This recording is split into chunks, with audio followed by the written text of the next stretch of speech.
Todos nós, brasileiras e brasileiros, estamos acompanhando com muita atenção as manifestações que ocorrem no país.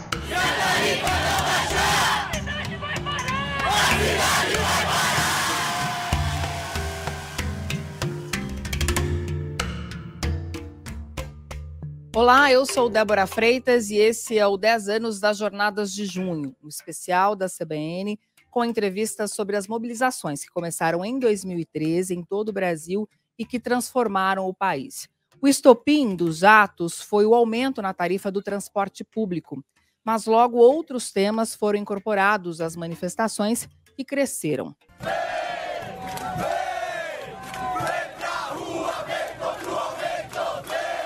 A gente não vier pra rua, a gente não muda isso. A gente precisa, todo mundo tem que vir pra rua porque a hora de mudar é essa.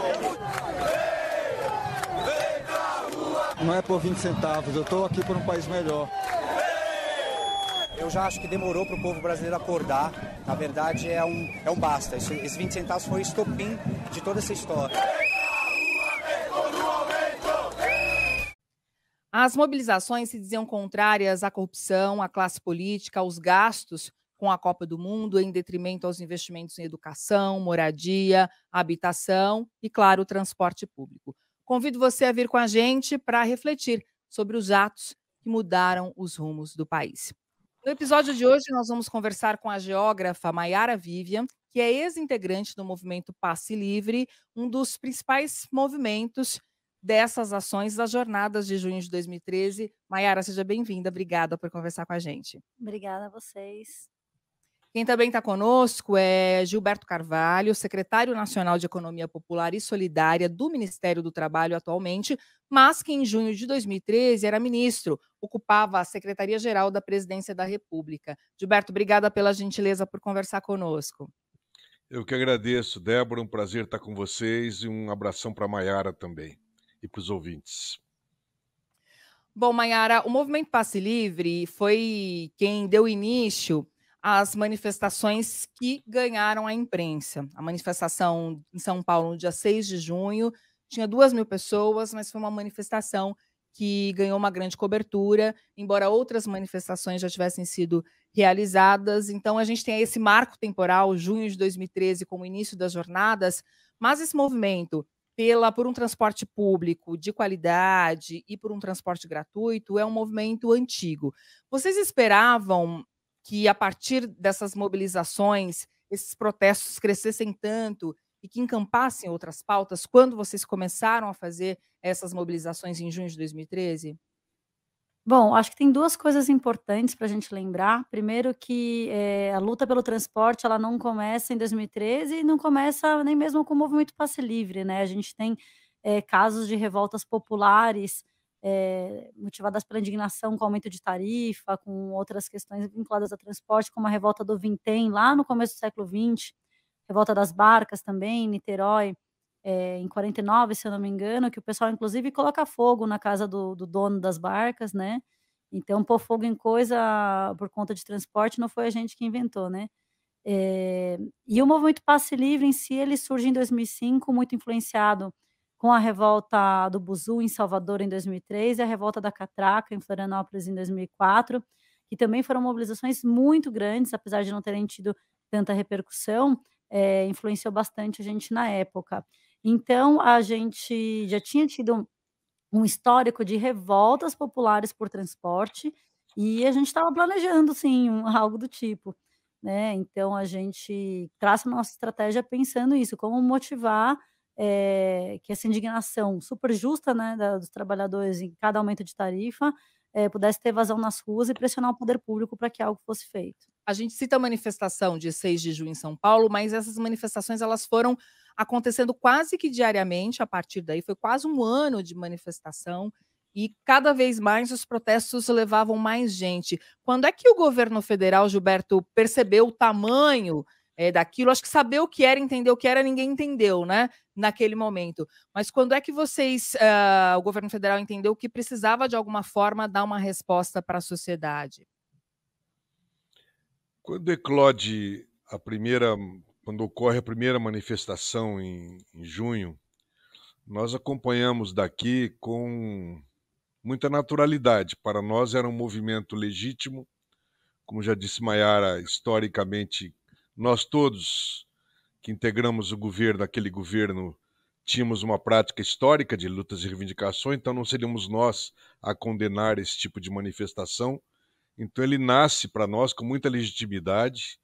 Nos assustamos muito quando houve uma repressão muito pesada da parte do governo de São Paulo na segunda manifestação, que põe de alguma forma essa repressão serviu de combustível, né, para a amplitude do movimento. Então até aí tudo bem.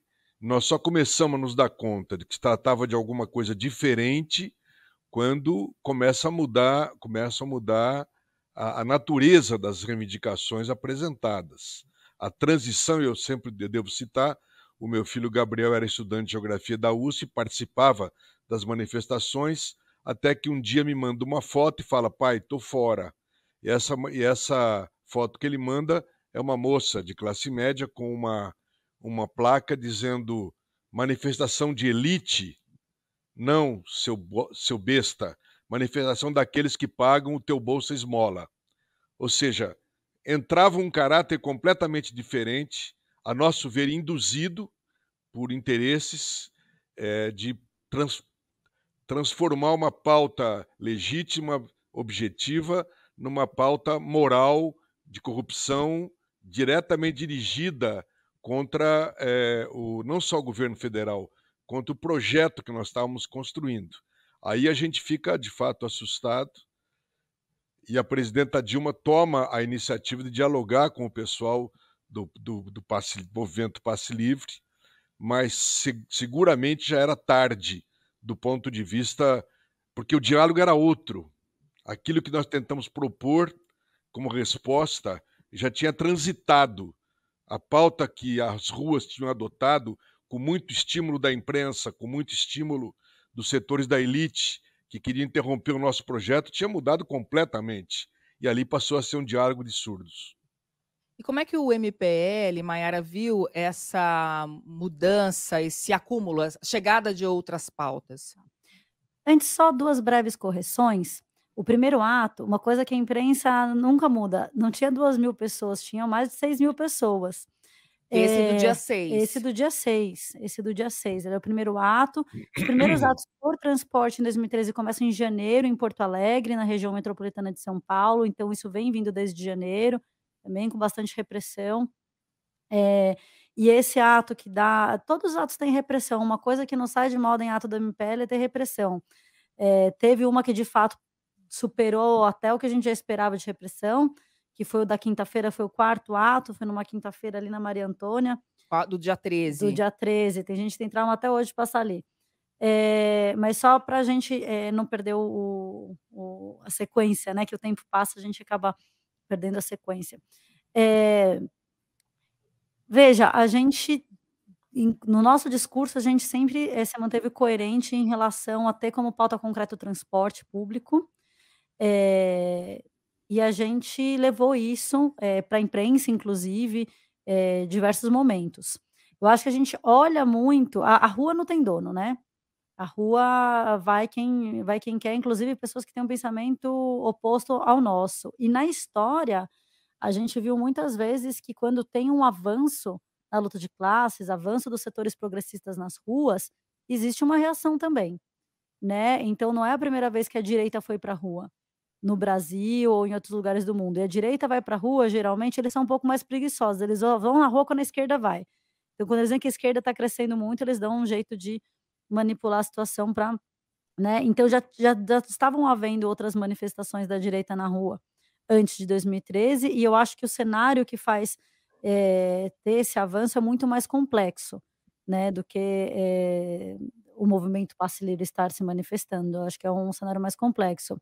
E é claro que a nossa, né, estratégia diante daquela situação é, internamente como movimento, focar na pauta dos transportes em pautas aliadas, né? Então a gente apoia ativamente a luta dos indígenas. Aqui em São Paulo a gente apoiou a luta dos Guarani, Coincidentemente, essa semana, os Guarani também fecharam a rodovia dos Bandeirantes, e a primeira vez que eles fizeram isso foi em 2013, né, inclusive o Movimento Passe Livre estava lado a lado ali com eles. Infelizmente, eles tiveram que fechar de novo, veja que as coisas algumas coisas não mudaram. Então a gente tenta usar toda a nossa energia para focar nessas pautas que são aliadas, né, a luta indígena, movimentos sem terra, movimentos de moradia, e eu acho que a rua é um campo a ser disputado, né. Quando a gente é chamado para reunião com a presidência, a gente indica algumas questões, e aí eu acho, Gilberto, vamos lembrar junto para ver se a nossa memória, né, um ajuda o outro aqui a lembrar, mas pelo que eu lembro, a gente tinha, pedido um apoio público à PEC 90 da Luiza Erundina, colocando o transporte como direito social na Constituição. Tinha pedido um pouco mais de rigor, né, com os empresários de transporte, vocês tinham em seguida uma reunião com governadores e prefeitos, que houvessem CPIs, né, que colocassem claro aí, na maioria dos municípios, eu estava comentando aqui com a Débora antes de gravar, as empresas de transporte, elas estão na mão da mesma meia dúzia, né, e com processos, né, licitações viciadas, né, suspeitas de corrupção, transporte num valor absurdo, todo mundo que nem sardinha no ônibus. E ao contrário, o que a gente vê sendo anunciado depois, é justamente um pacote de obras estruturais que já iam vir no combo da Copa. Na verdade, assim, eu acho que havia muito mais, potencial, do governo demonstrar claramente algumas, sinalizar uma proximidade com a pauta que estava sendo levantada na rua, e eu acho que isso em si já era uma bola que a gente deu para cortar, para ter uma proximidade mais com quem estava na rua, porque não era tinha essas coisas asquerosas aí que você mencionou, Gilberto, de uma galera com viés fascista, tal, mas de certa forma a gente ainda era a maioria. Então eu acho que o Gabriel não devia ter saído, ele devia ter ido com um cartaz mais legal, né, eu acho que ninguém devia ter saído, todo mundo tem que ficar, porque a disputa está ali. Então, a gente lamenta isso, né, porque, de fato, as obras que foram anunciadas, que já estavam no escopo da Copa, era obras justamente que a gente estava criticando, né, que é uma ideia de mobilidade que é voltada para turista, é voltada para o mega evento, não serviu à população. As obras da Copa, até hoje a gente critica, tem o trenzinho lá, o VLT do Rio, toda vez que eu pego aquilo eu falo: "Puxa, é muito para turista, cara, pelo amor de Deus". E, enfim, então não acho que responde. E tinha muito potencial dentro do próprio PT. A tarifa zero surgiu dentro do próprio PT, do Lúcio Gregory, não precisava nem buscar atrás da gente, podia chamar o Lúcio, né, que foi do PT aí quantos anos, foi secretário de transporte. Então a solução estava muito mais perto, não precisava, né, eu fui lá, o pão de queijo estava uma delícia que foi servido, obrigada. Mas eu acho que a gente podia ter saído com resultados mais favoráveis e que seriam chave, inclusive para disputar, as pessoas que estavam ocupando as ruas, porque tinha gente sim, mal intencionada, tinha gente fascista, escrota, mas também tinha muita gente que estava tentando entender o que era política ali naquele movimento. E eu acho que a gente sempre perde muito na rua, a gente só coloca elas, de lado como se a luta delas não fosse legítima. E por que, Gilberto, o governo federal não conseguiu, naquele momento, atender o detalhamento da pauta que o MPL levou do ponto de vista estrutural do transporte público? Eu acho que a Maiara tem razão no sentido, e é necessário impor-se uma autocrítica a nós.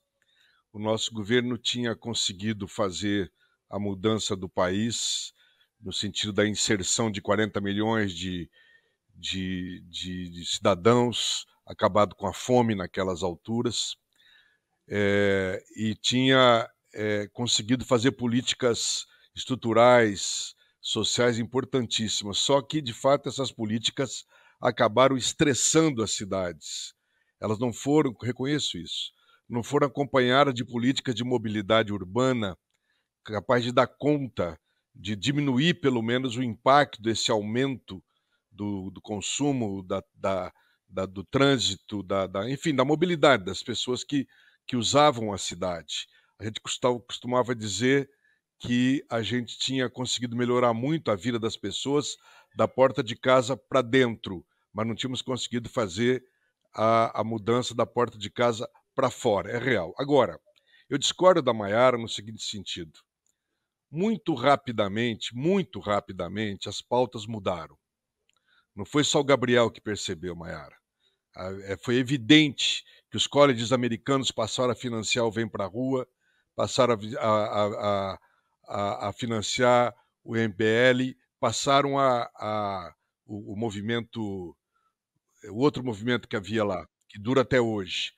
E houve uma direção, quase que uma convocatória que muitas redes de televisão faziam, porque naquele momento, não podemos esquecer, Débora e Maiara, que 2013 vem depois de 2012, quando em setembro ocorre uma ruptura do projeto do nosso governo com as elites, quando a Dilma se nega a privatizar as hidrelétricas, que era uma demanda da Fiesp, quando a Dilma resolve manter as políticas sociais no momento crítico, porque o espaço fiscal ficava mais difícil, e a forma mais clara disso foi a redução de juros que ela conseguiu e do spread bancário. Ela afrontou o sistema bancário em 2012 e o pré-sal que eles queriam que nós entregássemos, nós decretamos que a Petrobras seria prioritária.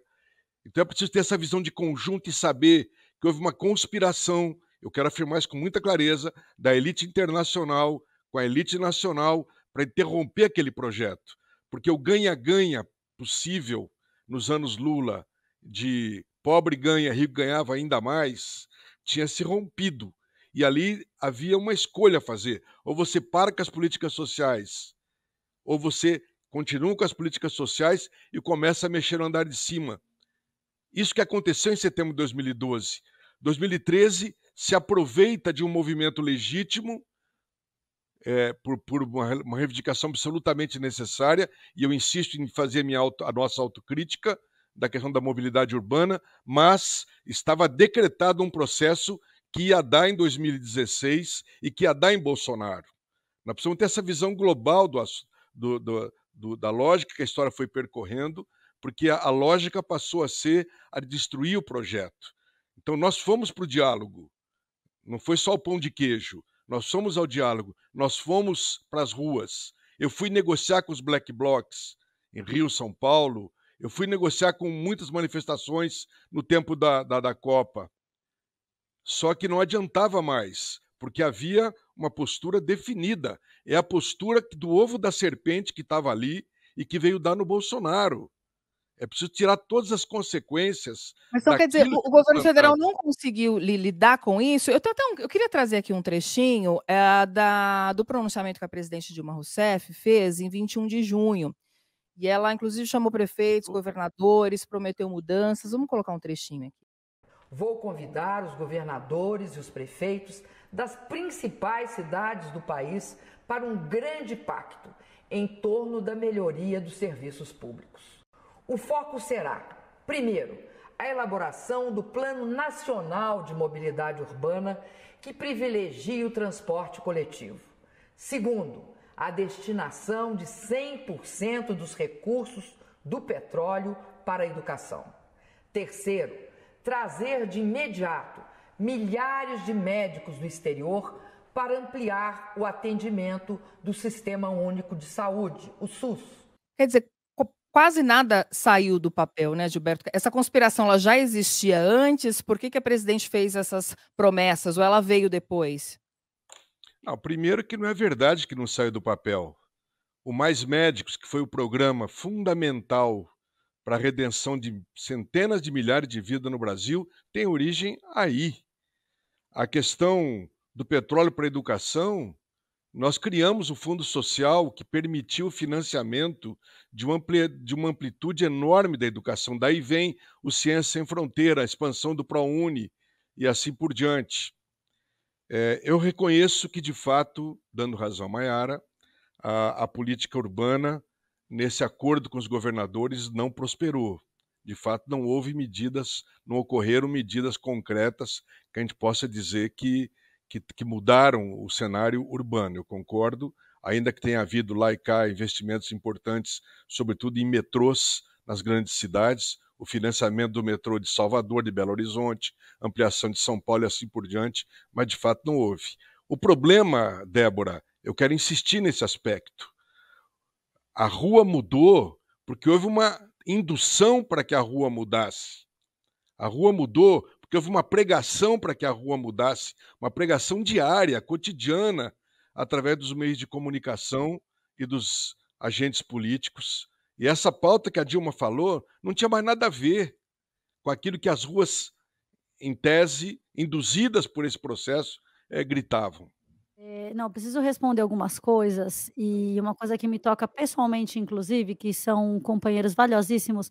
Eu não sei para qual Black Bloc que você deu a mão ou não, Gilberto, mas eu sei quais que você colocou na cadeia, sabe. Com a Lei Antiterror de 2014, eu sei nome e sobrenome, e o histórico de militância valioso que tem a companheirada que foi lá para Bangu com a lei antiterrorista, tá. Então, faltou dar a mão aí para outras pessoas. Eu estava comentando com a Débora antes da gravação, a Elisa, uma das atividades que ela fazia muito era no Natal e organizar ações de distribuir alimento, agasalho para moradores em situação de rua, né, grande terrorista, a Elisa. Elisa Quadros, a Elisa Sininho. Quadros. Então, assim, essa lei antiterror e a prisão dela e toda a perseguição, eles estão respondendo o processo até hoje, inclusive, sabia? Que no Rio de Janeiro eles não podem sair da comarca do Rio, são 23 militantes que até agora estão respondendo por causa de uma lei antiterror, então não sei que diálogo é esse. Então queria entender qual que é o diálogo que coloca a pessoa num presídio de segurança máxima e depois condena essa pessoa a ficar em liberdade condicional, agora já vai fazer quase 10 anos, né. Então, chateada. Agora sim, volto a falar, teve sim uma manobra da imprensa de querer infiltrar pautas que não tinham nada a ver, e aí temos acordo e a gente agora que a direita vai jogar contra a gente, Gilberto, não é novidade, né, conta mais, conta a próxima, não é óbvio que eles vão jogar contra a gente. A questão é o que que a gente faz na rua, né, eu estou falando do ponto de vista de quem vai lá para a rua e vai pautar suas questões na rua, disputar esse espaço. Quando a gente tem, novamente, quando a gente tem um ascenso das lutas progressistas, a gente também tem uma reação. Seja só a repressão, seja a direita também tentando manipular, cooptar isso de alguma forma, e a questão é como que a gente disputa isso. E volto a falar, a maioria das pessoas que saem nas ruas, elas não se entendem como direita, elas nem sabem o que que é esquerda, o que que é direita, porque infelizmente o ensino público nesse país é terrível, isso da escola pública. A quantidade de aula vaga que a gente tinha, os poucos professores que tem, tentam fazer milagre com pouquíssimos recursos, com a saúde mental lá no lixo, porque a condição de trabalho é extenuante, o salário é horrível. Então a gente muitos colegas do ensino médio saíram analfabetos funcionais. Então a gente não tem uma formação política que as pessoas, principalmente naquele momento, não entendiam direito o que que era esquerda, o que que era direita, e eu sei de falar com as pessoas na rua, você também estava na rua, como você disse, você deve lembrar que as pessoas não faziam ideia do que estava acontecendo, nesse termos de cenário, as pessoas não tinham essa dimensão do que houve em setembro de 2012, como eu e você tínhamos. Então, era um cenário de disputa. E eu acho muito importante, a gente tentou, junto com vários outros movimentos, vamos olhar para os movimentos que cresceram, porque não foi só o avanço da direita, o MTST cresceu pra caramba, né, um dos maiores movimentos de moradia que a gente tem no país. A luta indígena cresceu pra caramba. Várias lutas, 2014 a gente teve, uma quantidade histórica de greves, 2015 a gente teve ocupação das escolas. Então, e nenhuma dessas lutas estava a fim de bater no PT ou no governo, a gente não estava lutando para bater no governo, a gente estava lutando, como você mesmo disse, por pautas que são de interesse do próprio PT defender. Agora, eu acho que também, assim, você mesmo disse, né, tem essa inserção pelo consumo que a pessoa, ela parcela a TV dela em 12 vezes, mas a mãe dela não consegue uma consulta no SUS. Ela consegue parcelar um tênis Nike em não sei quantas vezes, mas ela vai sujar o tênis Nike de barro, porque não tem asfalto na porta do barraco dela. Então eu acho que é esse o preço. E a própria Dilma fala na reunião, quando a gente fala: "Olha, essa coisa do PT priorizar o transporte individual não é sustentável, não é ecológico, não é popular, é trânsito". Fizemos essa crítica e aí a resposta dela, que inclusive levou numa boa, falou assim: "Vai convencer essas pessoas que a gente colocou na classe média que tem que deixar o carro em casa". Então veja, eu acho que ela mesma já dá a resposta e você também, já arruma isso. Agora eu acho que eu fiquei 10 anos ouvindo que a CIA tinha pagado a gente para ir para as ruas. Não chegou na minha conta até agora nada, rapaz. Eu tô numa pindaíba, até eu nem, e a direita fala que o PT pagava a gente e aí alguns setores da esquerda, não todos, mas falavam que a CIA pagava a gente, falava: "Gente do céu, mas não chegou dinheiro de nenhum canto, que coisa". Mas brincadeira à parte, eu acho que é isso. Existia sim essa disputa que não foi só no Brasil. Nos grandes levantes que a gente teve, a direita viu a galera indo para a rua e que isso podia servir para o PT naquele momento? Podia ser um momento que vocês iam virar para esse bando de burguês safado e falar: "Olha, é o seguinte, acabou a mamata, a gente vai fazer isso sim, a gente vai avançar nas nossas políticas sociais sim, e agora a gente tem respaldo da rua". E linkar o que estava na rua com o que o governo faria, e não reagir ao que estava na rua, porque o que estava na rua, em tese, era muito mais próximo ao que seria o Partido dos Trabalhadores do que os empresários né, com os quais foram feitas alianças aí ao longo desses anos. Então, de fato, eu insisto, era uma bola que dava para ter cortado, né, e eu acho eh, que a nossa estratégia é isso, como a gente disputa a rua. Né, olha, eu fico muito feliz eu estava esperando ouvir que o Gilberto falar: "Vocês colocaram o Bolsonaro", não, que um monte de gente fala, né, que bom que já não começou assim a conversa, porque eu acho que realmente a gente tem muitos consensos importantes, como eu falei até, tarifa zero é uma proposta que vem do próprio PT, então mas eu acho que é nesse caminho, a gente não pode achar que o avanço da direita se dá porque tem um monte de gente indignada saindo para a rua. Eu acho que a gente tem que ter uma escuta ativa e aí eu acho que não houve escuta ativa, desculpa Gilberto, eu acho que foi uma escuta que foi para a forma, porque de fato coisas muito simples que o governo podia ter feito, houve uma escolha de priorizar uma aliança com empresariado, que se dá no nível municipal com o governo do PT, do PSDB, de todo mundo, que ninguém mexe na máfia dos transportes nesse país, em vez de falar: "Não, aí vocês estão certos, é isso aí, é tarifa zero, vamos acabar usar a expressão que esses fátio de merda usa, mas que a gente pode usar com muito mais propriedade, é que acabar com a mamata desses caras, acabar com a mamata do empresariado nesse país. E eu entendo que era difícil, e a gente inclusive se posicionou contra o golpe, né. Só para fazer uma parte aqui, porque tanto Maiara quanto Gilberto fizeram críticas à imprensa nesse momento. E a gente tem inclusive um episódio aqui do podcast com jornalistas que a gente fala das dificuldades imensas que a gente teve nessa cobertura, porque o jornalismo, que é um dos principais pilares da democracia, foi extremamente atacado, inclusive jornalistas, né? Nós, individualmente, fomos atacados por manifestantes, pela polícia, fisicamente e em palavras pelo poder público. Na verdade, o nosso trabalho era reportar o que estava acontecendo no momento em que ninguém sabia muito bem de onde vinha aquilo, como é que aquilo se desenvolvia, mesmo 10 anos depois, com certo distanciamento, eu não sei se ainda, eu não sei se é fácil, se já é fácil a gente conseguir dizer exatamente o que aconteceu ali. Mas, enfim, queria me colocar aqui eu como imprensa e dizer que nós também fomos muito atacados e injustamente, eu considero, porque o nosso trabalho também era bastante importante naquele momento. Débora, jamais nós vamos atacar os jornalistas. Seria um absurdo. A gente sabe o papel de vocês, trabalhadores da imprensa. Quando a gente critica os donos da imprensa. Aqueles que determinaram com que, muitas vezes, se fizessem verdadeiras propagandas, se interrompessem programações praticamente para chamar os atos naquele momento e dando uma conotação muito importante. Você sabe do que eu estou dizendo, nós não estamos falando nada dos jornalistas, pelo contrário, toda a nossa solidariedade. Maiara, eu não aceito a tua afirmação de que eu mandei prender ninguém, eu não mandei prender ninguém. Pelo contrário, fui contra, eu e muita gente, havia regras, foi um erro a lei do estado de defesa, reconheço isso, mas eu não aceito isso, não posso aceitar pela minha história e por aquilo que eu sei que eu fiz, eu sei onde eu fui. Sei que os black blocs cumpriram um papel muito ambíguo muitas vezes, onde a infiltração se deu muito pesadamente. Sei e participei de manifestações onde eles foram à frente provocando a polícia e corriam, e depois as bombas recaíam, era sobre a gente, as bombas de gás lacrimogêneo. Então não teve... o diálogo que a gente fez foi um diálogo sério dentro do possível. O nosso problema é de outra natureza. Nós não pudemos reagir adequadamente porque nós não tínhamos, e aí sim é um erro muito mais grave que nós cometemos.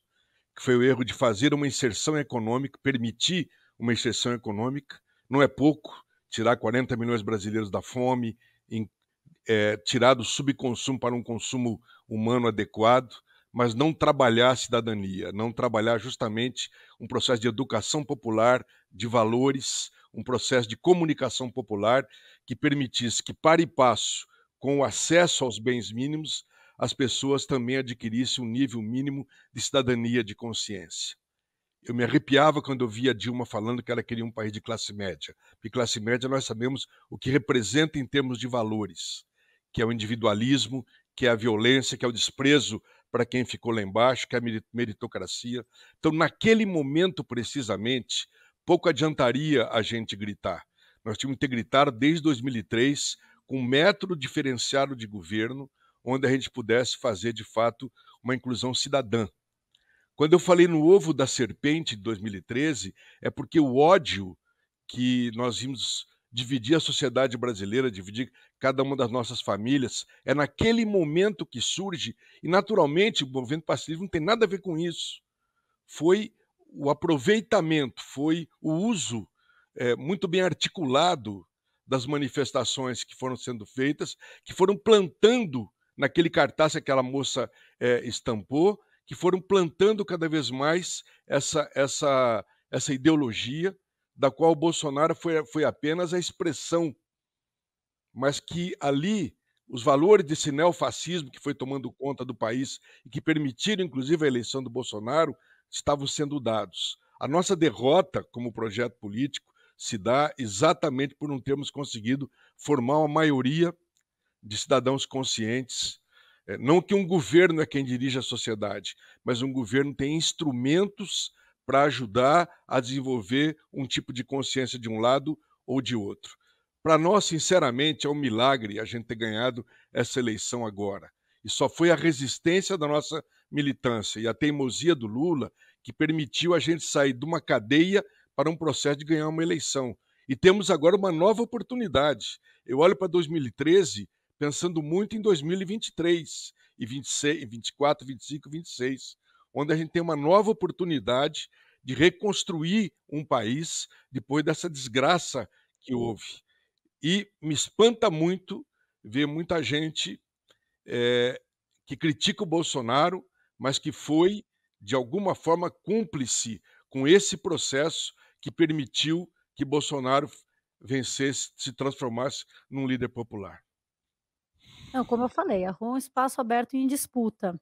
E eu concordo que sim, teve o movimento da grande imprensa, e aí aproveito para fazer esse parênteses da imprensa em breve, mas assim, a grande imprensa, os donos da imprensa,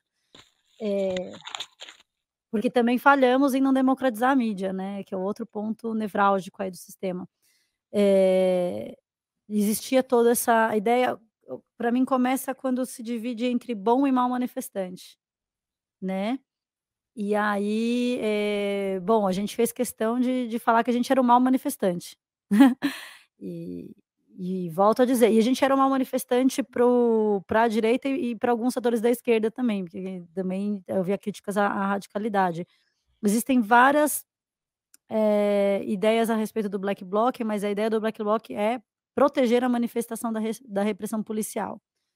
Né, claro que não, tem pessoas e pessoas, mas a ideia é a galera segurar a onda da polícia, enquanto a manifestação se dissolve.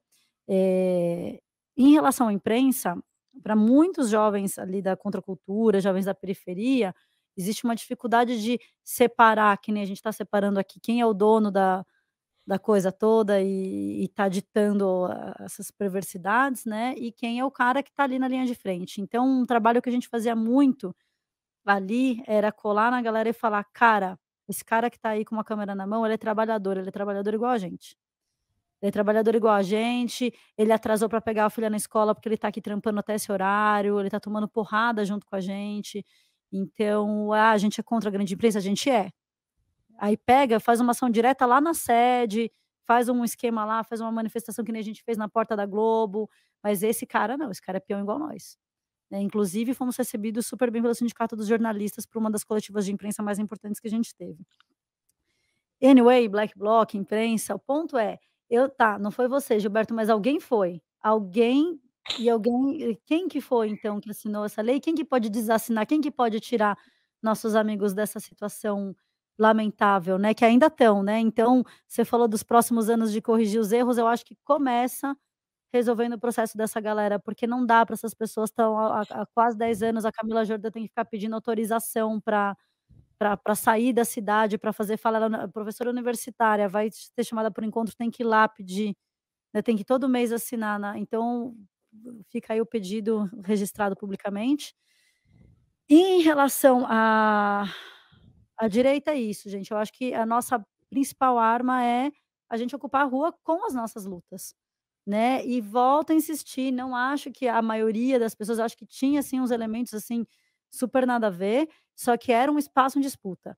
Eu acho que a grande maioria das pessoas ali não eram pessoas que votariam no Bolsonaro naquele momento, por exemplo. Eu acho que eram pessoas que estavam sem disputa. Tinha gente que era cretina, que já era cretina antes, que viu uma oportunidade de mostrar a sua cretinice em público, gerar uma foto e postar no Facebook, aí é foda, aí não tem muito o que fazer. Mas muita gente sim que estava, ali em disputa. E eu acho que a gente falhou nas nossas estratégias, pra disputar essas pessoas. Cara, eu conheço pessoas na minha família teve gente que votou 2, 3 eleições no PT e depois votou no Bolsonaro. Eu acho que teve um desgaste ali, que eu acho que a autocrítica está bem colocada aí pelo Gilberto, e os outros movimentos também de não darem conta de conversar, dialogar com a sociedade para disputar esse campo. Então acho que foi um pouco isso, é um cenário complexo. O ascenso da direita aqui, da extrema direita, é um cenário complexo. Eu acho que se a gente tivesse uma base firme, forte, bem estabelecida, a gente ia conseguir, resistir melhor. Sei lá, o Evo Morales é um grande exemplo aqui na América Latina, como tinha gente na rua dia sim, dia também, nos primeiros anos do Evo Morales, e foi isso que manteve ele, né. Então povo na rua, a priori, deveria soar algo positivo para nós. Então eu acho que e eu gosto dessa ideia do Gilberto de pensar futuro, né, olhando para 2013, mas não com viés saudosista ou vitimista em si mesmo para olhar o futuro, com o que que a gente faz agora, né. Então qual que vai ser a nossa estratégia, com o PT no governo ou sem PT no governo, para a gente ter uma base forte, porque volto a dizer, estou falando do ponto de vista do movimento social. Eu estava na rua contra o Bolsonaro. E sinceramente os atos que foram mais, enfáticos ali contra o Bolsonaro não foi os atos que estava a grande maioria dos partidos, foram os atos de torcida organizada. Pô, a gente tomou um pau do caramba lá, tomou escudada na cara, spray de pimenta, se lascou. Mas a gente estava com muita vontade de tirar o Bolsonaro, de verdade. Mas você acha que a esquerda se mobilizou tanto quanto, em 2013? Pergunto até, em relação ao MPL, porque em 19 de junho, o governo do estado de São Paulo e a prefeitura aqui da capital, eles voltaram atrás e revogaram o aumento da tarifa, que tinha aumentado de R$ 3 para R$ 3,20. Foi uma coisa pontual, não resolveu a questão estrutural, mas como é que o MPL se portou a partir daí, a partir da revogação do aumento? Continuou nas ruas? E depois as mobilizações foi um ano de manifestações, né? Até a Copa nós tivemos manifestações, inclusive por causa do crescimento dessas outras pautas que chegaram. Como é que o MPL estava nessa história? Olha, a gente foi coerente com o que a gente tinha colocado desde o início, estamos na rua contra o aumento da tarifa, revogou a tarifa, a gente falou: "Bacana", sinalizamos a importância da tarifa zero, e já que a mobilização nas ruas tinha tomado um grande alcance, o que que a gente achou estratégico? Fortalecer as pautas aliadas, né, então, fomos lá, apoiamos Guarani, apoiamos MTST. Eu acho que é importante entender, tinha sim, elementos da direita, tinha toda essa questão, o MBL que se é uma coisa que dá tristeza ser brasileiro, é existir esse MBL, gente, e aí bom, não vou nem entrar nesse buraco. E nem criatividade tem, né, poxa, a gente devia ter aberto um processo contra esses caras. A única coisa triste de não ter CNPJ é não poder processar um cara desse essa hora, enfim, escolhas do movimento social. Mas enfim, tinha sim na rua durante todo esse ano muita, pauta de esquerda. As pautas contra a Copa, se você analisa, se você não conta quem é o governo, falando: "Vamos fingir que não", tem esse mega evento aqui para acontecer, que já tinha acontecido na África do Sul, a gente já tinha visto isso lá. Enfim, tem esse mega evento, está sendo feito isso, isso e outro. Você analisa a pauta de quem está na rua, é uma pauta progressista, é uma pauta de esquerda, não é uma pauta da direita. Fórum Popular de Saúde, as greves que aconteceram em 2014, a greve dos garis em pleno carnaval, é tudo pauta de esquerda, gente, é tudo pauta progressista, vamos para um mundo melhor, direitos da classe trabalhadora. Então vamos olhar para essas pautas também. Só que aí entra a questão também da grande imprensa, de para quem que você vai jogar luz, né. Então você tem milhares de garis em greve no Rio de Janeiro, questionando como a equipe de limpeza urbana, os trabalhadores da limpeza urbana são tratados no sistema, uma pauta super legítima. É dada luz para isso, mas é dada luz para qualquer declaração que qualquer carinha do fala um blá blá, PEC não sei das quantas, aquela PEC 37, essa que é contra a corrupção, joga uma luz, um holofote enorme para aquilo e joga pouquíssima luz, pouquíssima atenção, para as outras lutas, super legítimas que estavam acontecendo nesse momento. Então isso é uma manobra e que também não começou em 2013, sempre foi assim. Imagina quantas manifestações os movimentos de moradia não fizeram, o MST fez. E não era dada atenção, agora para uma declaração do agronegócio joga-se uma luz imensa, né, então isso é uma coisa que também não surgiu em 2013. Cabe a nós agora entender como daqui para frente a gente se fortalece, e aí eu vou falar do lado de quem está se auto-organizando na rua, pra ficar firme e forte. E eu acho que isso passa muito por um modelo de mobilização que foge um pouco do modelo mais engessado de organização partidário sindical, que não quer dizer que não seja legítima, mas eu acho que tem que ter espaço para outras coisas possíveis, e é o que a gente está reafirmando e se pautando, se fazendo, que é isso, é um movimento autônomo e outras formas de organização no geral, né.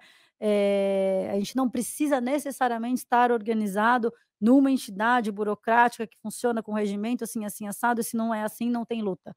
Não, acho que a gente tem uma diversidade de lutas muito importante. Diversidade essa que também que eu acho que foi um dos fatores que garantiu essa eleição também agora, porque muitos setores se mobilizaram, inclusive as pessoas que foram perseguidas pela lei antiterrorismo.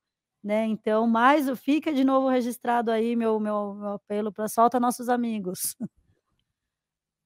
Gilberto, o PT voltou para o poder, o que 2013 ensinou, o que o PT vai fazer diferente a partir dessas discussões que eu não sei se vocês consideram que dá para entender o que foi exatamente aquilo 10 anos depois, consideram? Olha, a gente tem o nosso ponto de vista que eu procurei expressar aqui nessa conversa, né. Agora, uma das lições mais importantes que eu quero acentuar é de que, olhando para o presente, inclusive, fica evidente que sem mobilização de rua, sem um processo de conscientização e de organização popular, não tem nenhum projeto à esquerda, nenhum projeto de defesa das maiorias que se sustente. Vamos ser claros aqui. Nós tivemos uma vitória presidencial apertadíssima, em grande parte devida à mobilização do povo, à luta dos movimentos e tal, às alianças, naturalmente, e ao carisma do Lula. Não fosse o Lula o candidato, provavelmente nós não teríamos vencido essa eleição. O bandido teria continuado. Mas tivemos uma derrota fragorosa no Legislativo. Os dias de hoje estão mostrando isso. O poder que a Câmara tem no pós-orçamento secreto é extraordinário. Sem uma mobilização de rua, sem uma organização popular que faça valer o seu pensamento, que defenda os seus direitos, não tem projeto de sustentabilidade. Eu tenho dito sempre, não tem perigo de dar certo. Daqui a pouco vem outro golpe. Porque fica claro que você fatalmente contraria os interesses das elites. Não há espaço para você fazer um crescimento com distribuição de renda e, ao mesmo tempo, permitir a acumulação na maneira como ela se dá nesse nosso país, que é um dos campeões da exclusão social. Portanto, Maiara tem toda a razão. O grito que tem que se dar nesse momento é para que a sociedade consiga avançar, tomar consciência e se organizar. Agora, o papel do governo não é conduzir a sociedade, mas ele pode estimular essa organização. Ele pode, através dos meios que ele tem, tomar medidas que favoreçam esse crescimento da consciência, da organização popular, da educação popular, para que haja, para além de uma governabilidade parlamentar, uma governabilidade social, onde o povo se manifeste da maneira que achar conveniente, para dar sustentação para um projeto que procura devolver minimamente para o nosso povo a situação que ele já viveu. Porque, Débora e Maiara, não tem graça nenhuma você governar o país 2, 3 vezes, faz uma mudança, acaba com a fome, os caras vêm, em 2, 3 anos, volta tudo o que era, e muito pior. A situação do povo, eu estou falando de comida, estou falando de sobrevivência, de violência na rua e assim por diante. Não pode ser assim. Esse país tem que encontrar um caminho, e eu não falo que eu acho que o PT não precisa ficar no poder muito tempo, não é bom. É importante que haja alternância de partidos no governo, mas um projeto de solidariedade, de fraternidade, de justiça, tem que ter continuidade. São centenas de anos de escravidão, centenas de anos de desigualdade que você não corrige com 2, 3 governos. As mudanças são muito profundas. Então a palavra para mim que 2013 grita para nós é isso. É educação popular, conscientização popular, organização na base, para que a cidadania se defenda, sobretudo os excluídos. Acho que a Maiara já falou um pouco sobre as lições, né, de 2013. Queria jogar um pouco luz para o futuro, que a gente está se encaminhando aqui para o final, Maiara. A pauta do transporte público gratuito voltou aí com toda a força, está sendo discutido e deve ser o mote das eleições municipais no ano que vem. Como é que o MPL está se mobilizando nessa história? Existem conversas? Vocês lá atrás, há 10 anos, vocês já tinham ali sugestões para melhorar o transporte público de uma forma mais estrutural, e como é que tem sido agora? Bom, o Movimento Passe Livre é um movimento nacional e que tem coletivos municipais federados, né? Então depende muito de coletivo para coletivo, mas todo o movimento defende tarifa zero, com uma lógica de cidade que funcione para a classe trabalhadora, para a vida e não para o mercado, né? O transporte que não seja para atender nicho de mercado, seja para atender a vida das pessoas. Então, com esse pano de fundo, os coletivos que estão ativos, e São Paulo é um deles, têm acompanhado as discussões de tarifa zero. A gente tem um projeto de lei de iniciativa popular que a gente formulou em 2011, que pensa não só a tarifa em si, que a tarifa é a principal barreira do acesso à cidade, mas também o trajeto das linhas, horários, porque todo esse desenho do transporte público ele está pensado para o cara ir trabalhar e voltar. Se você quer ir num churrasco num bairro vizinho ali na casa dos seus amigos, já é fora de mão, tem que ir, voltar, ir para lá, não sei o quê. Quer ir para o parque de domingo, o ônibus demora a passar, né? Então é todo um desenho de transporte público pensado na classe trabalhadora como mercadoria. Você mora na periferia, você é uma mercadoria que tem que chegar no seu lugar, de trabalho e voltar, né. Então a gente luta com uma cidade que seja mais humana, né. E é claro que quando a gente vai falar de tarifa zero, a gente vai bater na tarifa zero e também, vislumbrar essa questão do direito à cidade como um todo. E quando a gente falou o Gilberto falou da expansão do metrô, né, que se deu em boa parte, pelo menos aqui em São Paulo, por conta da iniciativa privada. A gente tem os companheiros do Sindicato dos Metroviários que pontuam a importância da gente ter um controle público disso daí, porque empresário a gente viu, não é amigo, né, se irritou, né, entrou Mercúrio retrógrado, o cara já desfaz o pacto, já demoniza, já chama, entendeu? A gente viu que não dá certo. Então a gente tem que, sempre ir pautando nesse sentido de ter mais controle disso, do transporte como um direito social. E aproveito para emendar fazendo coro aí que o Gilberto falou, né, eu acho que a gente, se é um acordo que a gente tem que manter forte entre todos, é isso, a gente tem que ter, gente mobilizada por um mundo melhor e mais humano, ponto. E aí eu acho que é uma tarefa de toda a esquerda entender suas diferentes formas de atuação e ser respeitoso entre todas elas. Então, para a turma que gosta de falar que a gente ganhou dinheiro da CIA, não ganhamos, então parem de encher o saco. Mas brincadeira à parte, eu acho que a gente tem que estar unido nesse propósito. E unido inclusive para ter uma escuta ativa e um diálogo, porque a gente teve metade quase aí do país que sei lá onde que mundo que a gente tá, com essa galera votando nesse cara, velho. Mas enfim, tem que respeitar essa pessoa e tem que ter uma escuta ativa. Cara, você votou por quê? E por quê? E vamos conversar, qual que é o mundo que você quer daqui 10 anos, daqui 5 anos, como a gente, alcança isso, e pensar em política pública, fazer as pessoas pensarem em política pública.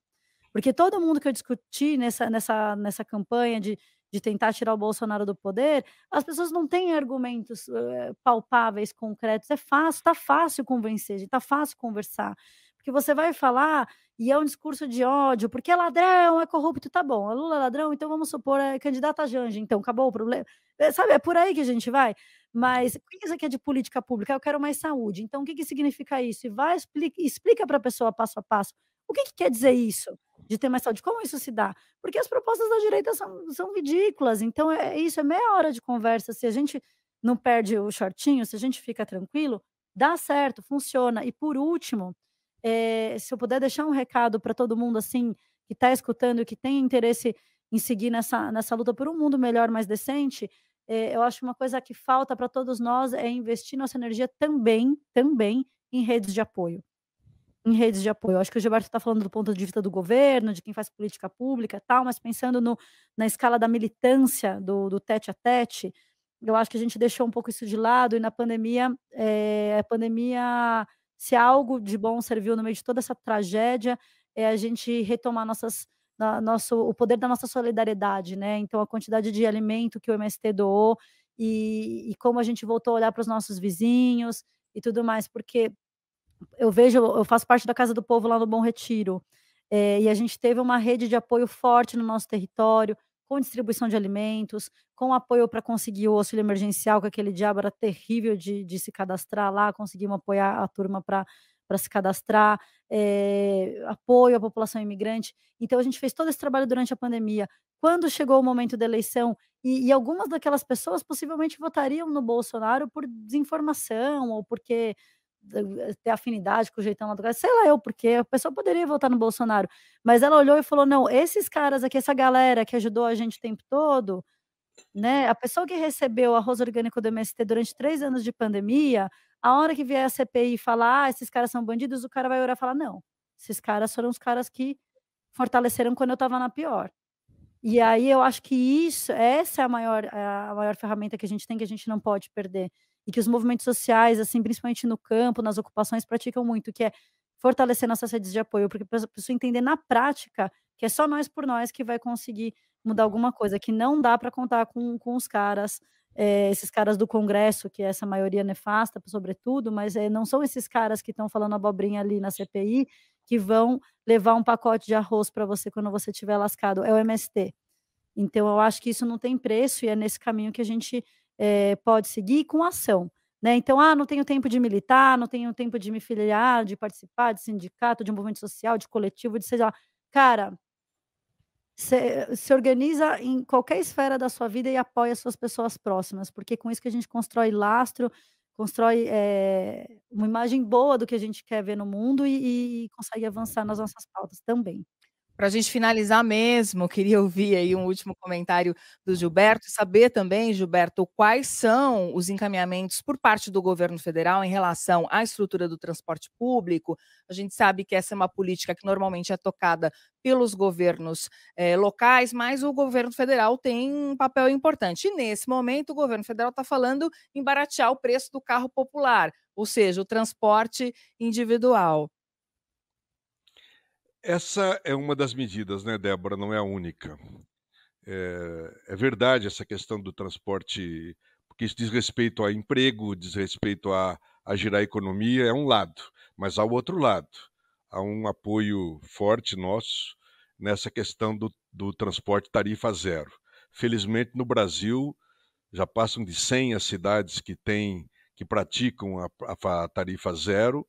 Ela comprovou que tem viabilidade, então nós esperamos que não precisa esperar a eleição do ano que vem, não. Eu acho que essa são daqueles processos que vão amadurecendo e que a sociedade acaba embarcando, aceitando, construindo. Eu acho que isso aí, nós estamos próximos, a meu juízo, de resolver essa questão, e no governo federal há uma clareza muito forte sobre a importância dessa política. Mas eu queria concluir também, se me permitem, dando muita razão à Maiara, nesse aspecto do novo clima de sociedade que nós precisamos construir no Brasil e podemos construir. Eu tenho a felicidade hoje de trabalhar aqui na Secretaria Nacional da Economia Solidária. Essa secretaria tinha sido destruída totalmente pelo governo Bolsonaro, já no Temer, depois no Bolsonaro. Paul Singer, nossa referência, foi o criador dessa secretaria. E vocês não têm ideia de como no Brasil se multiplicaram nos últimos anos, em função da escassez de emprego, da crise da empregabilidade e também do desespero, que se junta com a criatividade, os empreendimentos de economia solidária. Desde operações, empreendimentos muito simples até muito sofisticados, e que não só permitem a aquisição de uma renda, mas também a experimentação de um novo padrão de vivência que vai além do econômico, da vivência coletiva, ao invés do individualismo, da competição, a colaboração, a participação.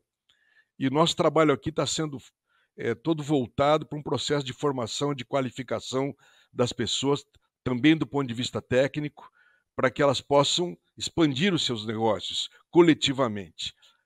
Eu enxergo, como já disse, quero insistir aqui, o processo amplo de organização e de educação popular é fundamental nesse país. Vocês devem ter observado, como todos nós observamos, o crescimento exponencial que as igrejas evangélicas tiveram nesse país ao longo dos anos, em substituição à teologia da libertação, que infelizmente foi quase que destruída pela Igreja Católica.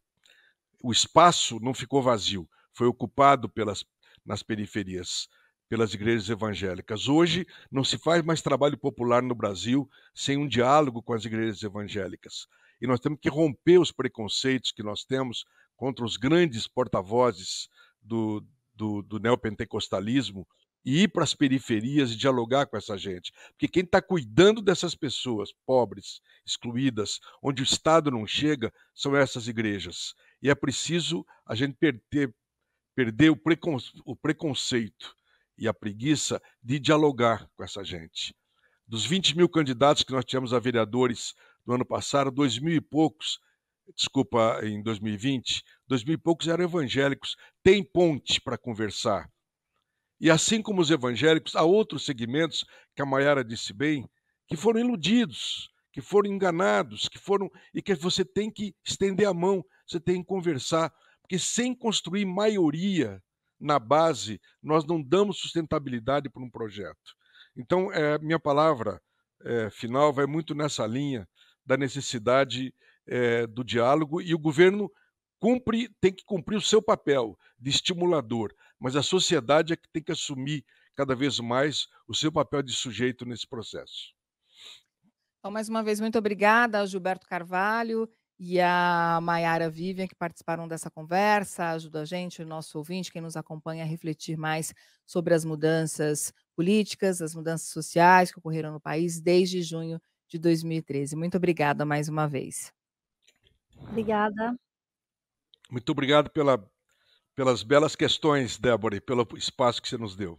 No episódio de hoje, nós conversamos com a geógrafa Maiara Vivian, que em 2013 era integrante do Movimento Passe Livre, e com o Gilberto Carvalho, que é secretário nacional de Economia Popular e Solidária do Ministério do Trabalho, no governo Lula, e que em 2013 era ministro, ocupava a Secretaria-Geral da Presidência da República no governo Dilma Rousseff.